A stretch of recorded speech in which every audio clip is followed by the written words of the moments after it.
Hello everyone, कैसे हैं आप सभी का बहुत बहुत स्वागत है।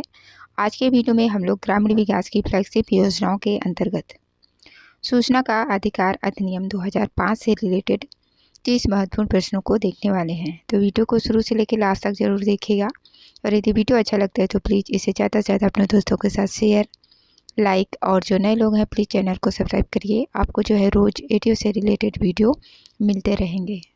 तो जो नए लोग हैं प्लीज़ चैनल को सब्सक्राइब करिए। ओके, चलिए देखते हैं पहला क्वेश्चन। पहला क्वेश्चन है, सूचना का अधिकार अधिनियम राष्ट्रपति द्वारा कब स्वीकृत किया गया था? ऑप्शन ए है 15 जून 2005, बी है 20 जून 2005, सी है 21 जून 2005 और डी है 26 जून 2005। सही आंसर क्या हो जाएगा? ऑप्शन नंबर बी, 20 जून 2005 को जो है सूचना का अधिकार अधिनियम राष्ट्रपति द्वारा स्वीकृत किया गया। ठीक है, ऑप्शन नंबर बी। देखते हैं अगला क्वेश्चन। क्वेश्चन नंबर दूसरा है, सूचना का अधिकार अधिनियम 2005 में अनुसूचियों की कुल संख्या कितनी है? ऑप्शन ए है 2, बी 3, सी 4 और डी है 6। सही आंसर क्या हो जाएगा? अनुसूचियों की कुल संख्या कितनी है? तो 2। ठीक है, ऑप्शन नंबर ए। देखते हैं अगला क्वेश्चन। क्वेश्चन नंबर 3 है, सूचना का अधिकार अधिनियम कब लागू हुआ?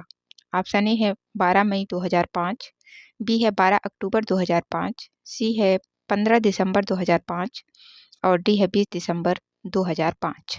तो सही आंसर क्या हो जाएगा? सूचना का अधिकार अधिनियम 2005 जो है कब से लागू है? तो 12 अक्टूबर 2005 से। ठीक है, ऑप्शन नंबर बी। देखते हैं अगला क्वेश्चन। क्वेश्चन नंबर 4 है, इस अधिनियम को राष्ट्रीय स्तर पर सर्वप्रथम कितने राज्यों में लागू किया गया था? ऑप्शन ए है 9, बी 10, सी 12 और डी है 15। तो सही आंसर क्या हो जाएगा? सबसे पहले जो है इस अधिनियम को 9 राज्यों में लागू किया गया था। ठीक है, ऑप्शन नंबर ए। देखते हैं अगला क्वेश्चन। क्वेश्चन नंबर 5 है, किस देश में तत्काल व निःशुल्क सूचना देने का प्रावधान है? ऑप्शन ए है Bharat, B Britain, C Sweden और डी है रूस।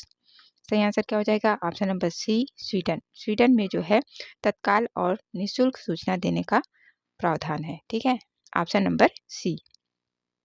देखते हैं अगला क्वेश्चन। क्वेश्चन नंबर 6 है, सूचना का अधिकार अधिनियम 2005 के अंतर्गत नागरिकों को कौन से शक्तियां प्राप्त हैं? ऑप्शन ए है सरकार से कोई भी सूचना प्राप्त करना, बी है सरकारी निर्णय के प्रति सूचना प्राप्त करना, सी है सरकारी दस्तावेजों का निरीक्षण करना और डी है उपरोक्त सभी। सही आंसर क्या हो जाएगा? ऑप्शन नंबर डी, ये सभी शक्तियां जो है नागरिकों को प्राप्त है। ठीक है, सूचना का अधिकार अधिनियम 2005 के तहत सरकार से कोई भी सूचना आप प्राप्त कर सकते हैं और सरकारी निर्णय के प्रति सूचना प्राप्त कर सकते हैं और सरकारी दस्तावेजों का निरीक्षण भी कर सकते हैं। ठीक है, ऑप्शन नंबर डी इसका सही आंसर हो जाएगा, उपरोक्त सभी। देखते हैं अगला क्वेश्चन। क्वेश्चन नंबर 7 है, यदि सूचना किसी व्यक्ति के जीवन तथा स्वतंत्रता से संबंधित है तो कब तक सूचना आपूर्ति की जाएगी? ऑप्शन ए है 45 घंटा, बी है 48 घंटा, सी 50 घंटा और डी है 52 घंटा। तो सही आंसर क्या हो जाएगा? यदि सूचना किसी व्यक्ति के जीवन या फिर स्वतंत्रता से संबंधित है तो सूचना जो है 48 घंटे के भीतर दी जाएगी। ठीक है, ऑप्शन नंबर बी। देखते हैं अगला क्वेश्चन। क्वेश्चन नंबर 8 है, सूचना प्राप्त करने हेतु आवेदन शुल्क कितना है? ऑप्शन ए है 5 रुपए, बी 10 रुपए, सी 20 रुपए और डी है 30 रुपए। सही आंसर क्या हो जाएगा? ऑप्शन नंबर बी, 10 रुपए। ठीक है, 10 रुपए शुल्क लिया जाता है सूचना देने के लिए। ठीक है, ऑप्शन नंबर बी। देखते हैं अगला क्वेश्चन। क्वेश्चन नंबर 9 है, सूचना प्राप्त करने के लिए किन्हें आवेदन शुल्क नहीं देना होगा? ऑप्शन ए है पुलिस, बी मंत्री, सी सरकारी कर्मचारी और डी है गरीबी रेखा के नीचे के व्यक्ति। तो सही आंसर क्या हो जाएगा? सूचना प्राप्त करने के लिए जो है जिनको आवेदन शुल्क नहीं देना होता है, जो गरीबी रेखा के नीचे जीवन यापन करने वाले लोग होते हैं। ठीक है, ऑप्शन नंबर डी इसका सही आंसर हो जाएगा। गरीबी रेखा के नीचे के व्यक्ति को जो है सूचना प्राप्त करने के लिए किसी प्रकार का कोई शुल्क नहीं देना पड़ता। देखते हैं अगला क्वेश्चन। क्वेश्चन नंबर 10 है, सूचना प्राप्त करने के लिए सीडी फ्लॉपी के लिए कितने रुपए की राशि देने होते हैं? ऑप्शन ए है 10 रुपए, बी है 50 रुपए, सी है 30 रुपए और डी है 60 रुपए।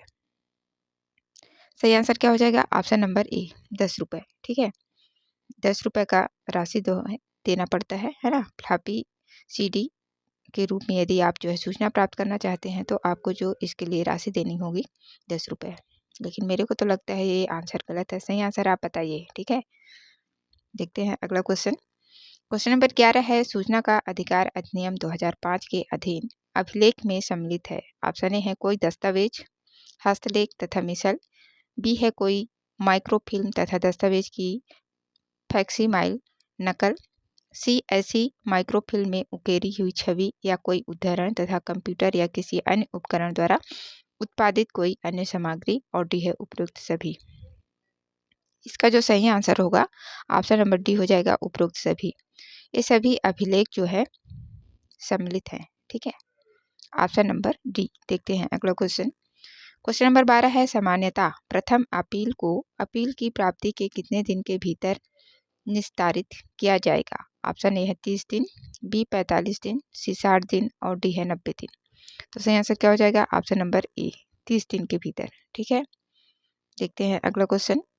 क्वेश्चन नंबर 11 है, सॉरी हाँ 12, क्वेश्चन नंबर 13। सूचना का अधिकार से अभिप्रेत इस अधिनियम के तहत पहुंचने योग्य सूचना का अधिकार है जो लोक प्राधिकारी द्वारा धारित या नियंत्रित किया जाता है, परंतु इन अधिकारों में शामिल नहीं है। पहला ए है दस्तावेज या अभिलेख की प्रमाणित प्रतिलिपियां प्राप्त करना। बी है दस्तावेज या अभिलेख का निरीक्षण करना। सी है दस्तावेज या अभिलेख को बरामद करना या जब्त करना। और डी है सामग्री के प्रमाणित नमूने लेना। तो जो अधिकार में शामिल नहीं है ना, ऑप्शन नंबर सी, दस्तावेज या अभिलेख को बरामद करना या फिर जब्त करना, ये जो है अधिकार में शामिल नहीं है। ठीक है, ऑप्शन नंबर सी। देखते हैं अगला क्वेश्चन। क्वेश्चन नंबर 14 है, आवेदक को सूचना प्राप्त करने के लिए अनुरोध कौन सी भाषा में किया जा सकता है। ऑप्शन ए है सिर्फ हिंदी में, बी सिर्फ अंग्रेजी में, सी सिर्फ शासकीय भाषा में और डी है हिंदी या अंग्रेजी या शासकीय भाषा में। तो सही आंसर क्या हो जाएगा? Option number D. ठीक है, हिंदी, अंग्रेजी या फिर शासकीय भाषा में। कहने का मतलब है ऑप्शन नंबर डी, उपरोक्त सभी भाषा में जो है आप आवेदन है ना सूचना प्राप्त करने के लिए आवेदन कर सकते हैं, हिंदी में, अंग्रेजी में या फिर शासकीय भाषा में। ठीक, ऑप्शन नंबर डी इस क्वेश्चन का सही आंसर हो जाएगा। ऊपर के क्वेश्चन में समझ नहीं आया होगा। सूचना का अधिकार से अभिप्रेत इस अधिनियम के तहत पहुंचाने योग्य सूचना का अधिकार है जो लोक प्राधिकारी द्वारा धारित या नियंत्रित किया जाता है, परंतु इन अधिकारों में शामिल नहीं है।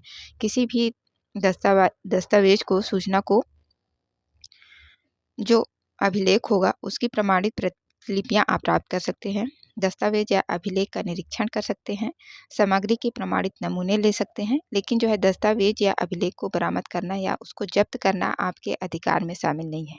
ठीक है, इसलिए जो है इसका आंसर ऑप्शन नंबर सी लिया गया है। ठीक, दस्तावेज या अभिलेख को बरामद करना या जब्त करना, ठीक है, ये जो है आपके अधिकार में शामिल नहीं है। ठीक है, देखते हैं अगला क्वेश्चन। और आवेदक जो है सूचना प्राप्त करने के लिए किस भाषा में आवेदन कर सकता है? तो हिंदी, अंग्रेजी और शासकीय भाषा में। ऑप्शन नंबर डी इस क्वेश्चन का सही आंसर हो जाएगा।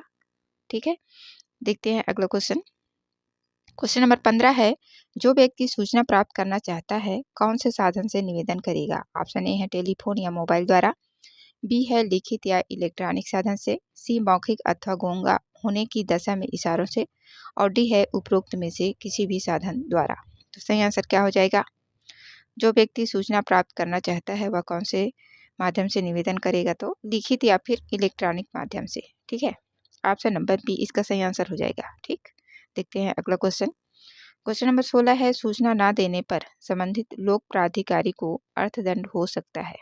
ऑप्शन ए है 150 रुपये प्रतिदिन, बी है 200 रुपये प्रतिदिन, सी है 250 रुपये प्रतिदिन और डी है 300 रुपये प्रतिदिन। सही आंसर क्या हो जाएगा? सूचना ना देने पर संबंधित लोक प्राधिकारी का जो है प्रतिदिन 250 रुपये का अर्थदंड हो सकता है। ठीक है, ऑप्शन नंबर सी। ठीक, 250 रुपये प्रतिदिन का जुर्माना देना पड़ सकता है सूचना ना देने पर। ठीक, देखते हैं अगला क्वेश्चन। क्वेश्चन नंबर 17 है, कोई व्यक्ति निम्नलिखित में से किसके विषय में सूचना प्राप्त कर सकता है। ऑप्शन ए है आंतरिक सुरक्षा, बी बाह्य सुरक्षा, सी मंत्रिमंडल और डी है जन कल्याण। तो सही आंसर क्या हो जाएगा? किस प्रकार की सूचना आप प्राप्त कर सकते हैं? तो जन कल्याण से संबंधित सूचना आप प्राप्त कर सकते हैं। ठीक है, ऑप्शन नंबर डी। देखते हैं अगला क्वेश्चन। क्वेश्चन नंबर 18 है, किस धारा के अंतर्गत सूचना मांगने का प्रावधान है? ऑप्शन ए है 5, धारा 5 की उपधारा 3, बी है धारा 6 की उपधारा 1 और ऑप्शन सी है धारा 7 की उपधारा 2 और डी है धारा 13 की उपधारा 2। तो सही आंसर क्या हो जाएगा? धारा के अंतर्गत, किस धारा के अंतर्गत जो है सूचना मांगने का प्रावधान है? तो धारा 6 की उपधारा 1 में जो है यह प्रावधान दिया हुआ है। ठीक है, धारा से संबंधित क्वेश्चन कल नेक्स्ट वीडियो में जो है, जब भी ग्रामीण विकास की फ्लैगशिप योजनाओं के अंतर्गत सूचना के अधिकार अधिनियम 2005 से नेक्स्ट वीडियो जब भी आएगा तो उसमें जो है सभी धाराओं को हम लोग जो है देखेंगे। ठीक है, कि किस किस धारा में जो है क्या क्या प्रावधान दिए हुए हैं। ठीक है, तो अभी जो इस क्वेश्चन का आंसर होगा कि सूचना मांगने का प्रावधान किस धारा में है, तो धारा 6 की उपधारा 1 में। ठीक है, ऑप्शन नंबर बी। देखते हैं अगला क्वेश्चन। क्वेश्चन नंबर 19 है, सूचना मांगने वाला आवेदक अपील किसे कर सकता है? ऑप्शन ए है सूचना आयुक्त, बी है कार्यालय के नामित वरिष्ठ कार्यपालक, सी है मुख्य सूचना आयुक्त और डी है लोक सूचना अधिकारी को। तो सही आंसर क्या हो जाए? ऑप्शन नंबर सी, मुख्य सूचना आयुक्त को जो है सूचना मांगने वाला आवेदक अपील कर सकता है। ऑप्शन नंबर सी, मुख्य सूचना आयुक्त को। देखते हैं अगला क्वेश्चन। क्वेश्चन नंबर 20 है, सामान्यतः कितने दिन में लोक सूचना अधिकारी द्वारा अपेक्षित सूचना दे दी जानी चाहिए? ऑप्शन ए है 15 दिन, बी है 30 दिन, सी 35 दिन और डी है 45 दिन। सही आंसर क्या हो जाएगा? ऑप्शन नंबर बी, 30 दिन। 30 दिन के अंदर जो है लोक सूचना अधिकारी को अपेक्षित सूचना निस्तारित कर दी जाएंगी। ऊपर भी इससे रिलेटेड एक क्वेश्चन देखे है ना, उसमें जो है क्वेश्चन का जो पूछने का पैटर्न था कुछ दूसरा था, इसमें जो है दूसरा है। ठीक है, तो आपसे जो है घुमा फिरा के क्वेश्चन पूछ सकता है। ठीक है, तो वो कंफ्यूजन नहीं होना है ना। जो है वो है ऑप्शन नंबर बी, 30 दिन। 30 दिन के अंदर जो है लोक सूचना अधिकारी को सूचना दे दी जानी चाहिए। ठीक है, ऑप्शन नंबर बी। देखते हैं अगला क्वेश्चन। क्वेश्चन नंबर 21 है, सूचना का अधिकार संविधान के कौन से भाग में शामिल है? ऑप्शन ए है भाग 2, बी है भाग 3, सी है भाग 4 और डी है इनमें से कोई नहीं। तो सही आंसर क्या हो जाएगा? ऑप्शन नंबर बी, भाग 3 में जो है सूचना का अधिकार शामिल है। ठीक है, देखते हैं अगला क्वेश्चन। क्वेश्चन नंबर 22 है, भारत की पहली महिला मुख्य सूचना आयुक्त कौन है? ऑप्शन ए है दीपक संधू, बी द्रौपदी मुर्मू, सी मीरा कुमार और डी है सुषमा सिंह। सही आंसर क्या हो जाएगा? ऑप्शन नंबर ए, दीपक संधू। ठीक है, भारत की पहली महिला सूचना आयुक्त है। देखते हैं अगला क्वेश्चन। क्वेश्चन नंबर 23 है, सूचना आयुक्तों का कार्यकाल का निर्धारण किसके द्वारा किया जाता है? ऑप्शन ए है राष्ट्रपति, बी प्रधानमंत्री, सी राज्यसभा और डी है केंद्र सरकार। सही आंसर क्या हो जाएगा? ऑप्शन नंबर डी, केंद्र सरकार के द्वारा जो है सूचना आयुक्तों का कार्यकाल निर्धारित किया जाता है। ठीक है, ऑप्शन नंबर डी, केंद्र सरकार के द्वारा। देखते हैं अगला क्वेश्चन। क्वेश्चन नंबर 24 है, सूचना का अधिकार कौन से अनुच्छेद से जुड़ा हुआ है? ऑप्शन ए है अनुच्छेद 18, बी अनुच्छेद 19, सी है अनुच्छेद 20 और डी है अनुच्छेद 21। तो सही आंसर क्या हो जाएगा? ऑप्शन नंबर बी, अनुच्छेद 19 से। ठीक है, देखते हैं अगला क्वेश्चन। क्वेश्चन नंबर 25 है, सूचना अधिकार अधिनियम में जो सूचनाएं कंप्यूटर या किसी अन्य युक्ति में भंडारित होती है वह कौन से रीति की सूचना होती है? ऑप्शन ए है सारभूति रीति, बी है सारभूत एवं इलेक्ट्रॉनिक रीति, सी है इलेक्ट्रॉनिक रीति और डी है प्रोग्रामिंग रीति। तो सही आंसर क्या हो जाएगा? ऑप्शन नंबर सी, है ना। जो सूचनाएं जो है कंप्यूटर या किसी अन्य युक्ति में भंडारित है तो वह कौन सी रीति की सूचना होती है? तो इलेक्ट्रॉनिक रीति की। ठीक है, ऑप्शन नंबर सी। देखते हैं अगला क्वेश्चन। क्वेश्चन नंबर 26 है, सूचना अधिकार अधिनियम के अंतर्गत लोक प्राधिकारी का कर्तव्य है। ऑप्शन ए है सूचना के अधिकार को सुगम बनाना, बी सभी अभिलेखों को उचित रूप से सूचीबद्ध करना, सी है इलेक्ट्रॉनिक सूचना को भंडारित करना और डी है उपरोक्त सभी। सही आंसर क्या हो जाएगा? ऑप्शन नंबर डी, उपरोक्त सभी। ये सभी जो है सूचना के अधिकार अधिनियम के अंतर्गत एक लोक प्राधिकारी का कर्तव्य होता है कि वह सूचना के अधिकार को क्या करे? सुगम बनाए, ताकि जो जल्दी से जल्दी वो लोगों को सूचना लोगों तक पहुंचा सके। ठीक है, और दूसरा है कि सभी अभिलेखों को उचित रूप से सूचीबद्ध करके रखे और तीसरा है इलेक्ट्रॉनिक सूचना को भंडारित करना। ठीक है, तो उपरोक्त सभी इस क्वेश्चन का सही आंसर हो जाएगा ऑप्शन नंबर डी। देखते हैं अगला क्वेश्चन। क्वेश्चन नंबर 27 है, सूचना के अधिकार में सूचना से आशय है। ऑप्शन ए है इलेक्ट्रॉनिक दस्तावेज के रूप में प्राप्त सामग्री, बी है ईमेल के रूप में प्राप्त सामग्री, सी है ज्ञापन के रूप में प्राप्त सामग्री और डी है उपरोक्त सभी। सही आंसर क्या हो जाएगा? ऑप्शन नंबर डी, उपरोक्त सभी। सूचना के अधिकार में सूचना से आशय जो है ये सभी है, ठीक है। इलेक्ट्रॉनिक दस्तावेज के रूप में भी जो है सूचना हो सकता है, ईमेल के रूप में प्राप्त हो सकता है, या फिर ज्ञापन के रूप में प्राप्त सामग्री भी हो सकता है, ठीक है। तो ऑप्शन नंबर डी इसका सही आंसर हो जाएगा, उपरोक्त सभी। देखते हैं अगला क्वेश्चन। क्वेश्चन नंबर 28 है, सूचना अधिकार अधिनियम में पर व्यक्ति थर्ड पार्टी से आशय है। ऑप्शन ए है वह व्यक्ति जो सूचनाग्राही ना हो, बी वह व्यक्ति जो सूचना प्रदाता ना हो, सी लोक सेवक, और डी है उपरोक्त सभी। तो सही आंसर क्या हो जाएगा? पर व्यक्ति थर्ड पार्टी से क्या आशय है? उपरोक्त सभी। वह व्यक्ति जो सूचनाग्राही ना हो, वह व्यक्ति जो सूचना प्रदाता ना हो, और सी है लोक सेवक। ये तीनों जो है थर्ड पार्टी से आशय करते हैं, ठीक है। ऑप्शन नंबर डी इसका सही आंसर हो जाएगा। देखते हैं अगला क्वेश्चन। क्वेश्चन नंबर 29 है, आवेदक किसी सक्षम सूचना अधिकारी को सूचना हेतु आवेदन करता है तो सूचना अधिकारी का कर्तव्य है। ऑप्शन ए है शीघ्रता से सूचना देने का प्रयास करे, बी है विलंब से सूचना दे सकता है, सी ए और बी दोनों, और डी है सिर्फ ए। तो सही आंसर क्या हो जाएगा? ऑप्शन नंबर डी सिर्फ ए, शीघ्रता से सूचना देने का प्रयास करे, है ना। आवेदक किसी सक्षम सूचना अधिकारी को जो है सूचना के लिए आवेदन करता है तो सूचना अधिकारी का कर्तव्य है कि शीघ्रता से सूचना देने का प्रयास करे, है ना। 30 दिन के भीतर जो है उसको सूचना उपलब्ध कराना आवश्यक है, नहीं तो फिर उसे क्या 250 रुपये प्रतिदिन के रूप से जुर्माना देना पड़ता है, ठीक है। तो सही आंसर क्या हो जाएगा? आंसर सिर्फ ए, ऑप्शन नंबर डी, शीघ्रता से सूचना देने का प्रयास करें। देखते हैं लास्ट क्वेश्चन। क्वेश्चन नंबर 30, सूचना का अधिकार अधिनियम की प्रकृति है। ऑप्शन ए है सरकार के विरुद्ध, बी जनता के पक्ष में, सी ए और बी दोनों, और डी है इनमें से कोई नहीं। तो सही आंसर क्या हो जाएगा? ऑप्शन नंबर सी ए और बी दोनों, सरकार के विरुद्ध और जनता के पक्ष में जो है सूचना का अधिकार के अधिनियम की प्रकृति है, ठीक है। ऑप्शन नंबर सी ए और बी दोनों। तो ये थे महत्वपूर्ण 30 क्वेश्चन, है ना, सूचना का अधिकार अधिनियम 2005 से रिलेटेड 30 महत्वपूर्ण प्रश्न। आशा करती हूँ आप लोगों को वीडियो अच्छा लगा होगा। वीडियो देखने के लिए आप सभी का बहुत बहुत धन्यवाद।